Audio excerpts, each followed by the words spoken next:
Is Luka Doncic a top 3 NBA MVP candidate? One of his teammates says he is. This is the Gray Area right here on Kevin Gray Sports. My name is Kevin Gray.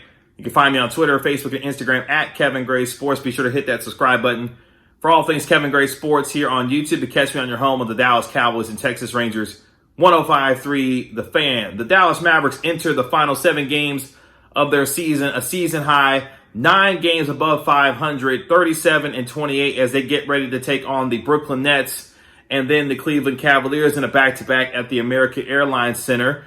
The Dallas Mavericks now find themselves with the 5th seed in the Western Conference by virtue of owning the tiebreaker over the Los Angeles Lakers and also being at the top of the Southwest Division, which has sparked conversations, obviously, as we get toward the end of the season about the MVP candidates. Now, we know who the leading MVP candidates are.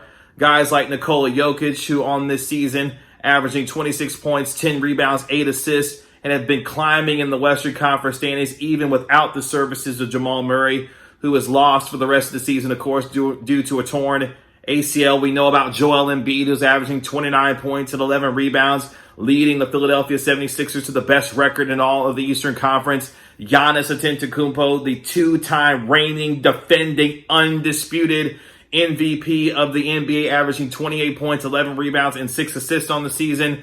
Even Chris Paul has entered the conversation. Even Stephen Curry, after coming off a Western Conference Player of the Month, averaging 31.1 points per game, the best in all the association, has also entered into the conversation.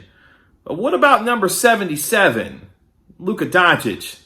Here is Tim Hardaway, after his record-breaking performance against the Miami Heat, about what he thinks about Luka Doncic's chances to be a top 3 MVP candidate. Here's what Tim Hardaway had to say. Well, MVP race, it's if we keep winning and we win out, I really feel like he's top 3. In that part, he's a valuable part of this team, and the numbers he's putting up this year is incredible. So him being able to dissect the defense on the offensive end and still be able to go down on defense and get stops, meaningful stops when needed, it's key. So and everybody knows that they're trying to go at him on that end of the floor, and he holds his ground, does his best, and he knows that we have his back on that end of the floor.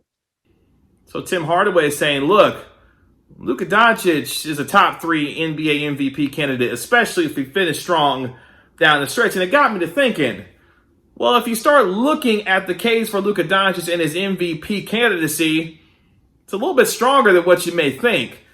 Since that 9-14 record, where at one point they had lost 6 straight games, had lost 10 of 13 at one point during February, the Dallas Mavericks are 28-14 in their last 42 ball games.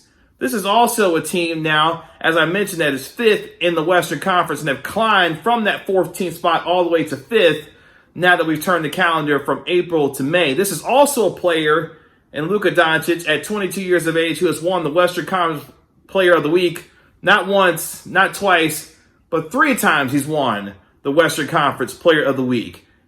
The Mavericks are also 19-5 when he has a double-double this year. And we know about the insane usage rate. He's number 1 in the NBA in usage rate. He's number 1 in the NBA in time of possession. And he's also 9th in the NBA in player efficiency rating. We know that he's the all, everything, do everything, all that starts and ends with the Dallas Mavericks in terms of Luka Doncic. But when you start looking at what he means, obviously, to this team and what other players around the league mean to their teams, there may be no more valuable player in the NBA right now other than Luka Doncic. When you've seen this team at times this year without him on the floor, they've looked like a lottery team. Luka Doncic this season, of course, has put himself in a position where he's one of only 2 players in the NBA to be top 20 in points, rebounds, and assists. The only other player in the top 20 that shares that distinction with Doncic this season is Nikola Jokic. That is the company that Luka Doncic is keeping this year. Above all else, all the nagging injuries that he's dealt with, the referees, and the back and forth that he's had with them because, of course, he's got 15 technical fouls this season, and that's another conversation for another day. But despite all the things that the Mavericks have been through, to be at 9 games above 500 with 7 games left, their season high best when it comes to games above 500, 28-14 in their last 42 games after a 9-14 start, and the insane usage that Luka Doncic has put on himself, even coming into this season where he admittedly had come into this season out of shape, and now to be in the 5th seed in the Western Conference is fairly remarkable. Now, obviously, this could have been buoyed even more, obviously, if Kristaps Porzingis had been healthy to stave off some of that usage that your man Luka Doncic has been putting forward all season. But this is also a player who's got a 30-20-10 game this season. We're talking about 30 points, 20 assists, and 10-plus rebounds in a game, of course, against the Washington Wizards and triple-double king Russell Westbrook. That's what Luka Doncic has done this season. All the things that we have said about him improving on his free throw shooting, which still needs to be improved. His ability to shoot the ball from the three-point line, where he saw him scorch from the three-point line in the month of March, where he shot well over 42% from beyond the arc. Cooled off a little bit in April, but you saw what the apex of what he could be as a three-point shooter in the month of March. The ability to now add a 3-level scoring type of game that he has with his ability to get to the basket. He's added a mid-range game, and I just talked about his improvement this season with respect to shooting the ball from downtown. Luka Doncic is becoming one of the most complete players in all of the NBA, especially on the offensive end. And even defensively, at times, has taken a step forward this year. His willingness to get into passing lanes, his ability to get in and anticipate passes and create steals. Luka Doncic at times has been an okay defensive player, enough to give you at least the idea that he'll continue to be a more competent defensive player as his career continues to go on. Because remember, he's only 22 years old. And for him to already be a first-team All-NBA performer, a guy who's already won a Rookie of the Year, and to find himself in his 3rd season a legitimate MVP candidate, it's remarkable given what the Mavericks have been through this season and all the things that we have watched. Social media, Mavs Twitter, everybody who's watched and analyzed this team this year, the one constant on this team, whether he's playing hurt, whether he's getting beat up and not getting the kinds of foul calls that he believes he should get, whether he's arguing with referees to the point where he's gotten 15 technical fouls this year, there is a hyper-competitive, ultra nature to Luka Doncic that won't allow him to rest, and he continues to carry this team to the point to where they are now. You say Kevin, LeBron James may be the most valuable player given what the Los Angeles Lakers are and aren't without him and with him on the floor. But we've seen the Lakers been able to stay afloat without LeBron James and Anthony Davis. If Luka Doncic missed the kind of time that LeBron James and Anthony Davis missed this year, the Mavericks would be competing as a lottery team this year. That is how valuable Luka Doncic is to this basketball team.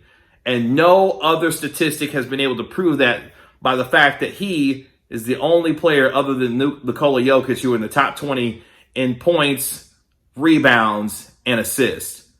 Everything starts and ends with Luka Doncic. As he goes, the Mavericks go. And that is the most important thing when you look at the final 7 games of this year, where they have the easiest schedule remaining in the NBA, a couple of games against the Cleveland Cavaliers. They also got the Toronto Raptors and also the Minnesota Timberwolves, obviously playing against the Brooklyn Nets here soon also. But this has come down to one player and one player only. That's number 77. And for him now to be in that top rarefied air and continue to have done so in a season full of turmoil, whether it be COVID, whether it be missed games due to a winter storm, whatever the case may be, not only has he put up the eye-popping numbers and gaudy numbers that we've seen from him this year. Of course, he had a 46-point game against the New Orleans Pelicans. He's gone head-to-head with some of the best in the NBA and beat them, including Nikola Jokic. You got to remember, the Mavericks are 2-1 this season against the Denver Nuggets, including an overtime thriller earlier this year, where, of course, him and Maxi Kleber were the heroes in that game. So when you start thinking about the gaudy numbers, even the head-to-head against the number 1 NBA's MVP candidate, there's a real legitimate case that Luka Doncic could finish the season as a top 3 NBA's MVP. I'm not saying that he's going to win it, but there's a legitimate case that he should finish probably in the top 3. We'll see in the final 7 games of this season. You can find me on Twitter, Facebook, and Instagram at Kevin Gray Sports. Be sure to hit that subscribe button for all things Kevin Gray Sports here on YouTube. And remember, you can catch it on your home of the Dallas Cowboys and Texas Rangers, 105.3 The Fan. This has been another episode of The Gray Area. We'll talk to you later. Peace.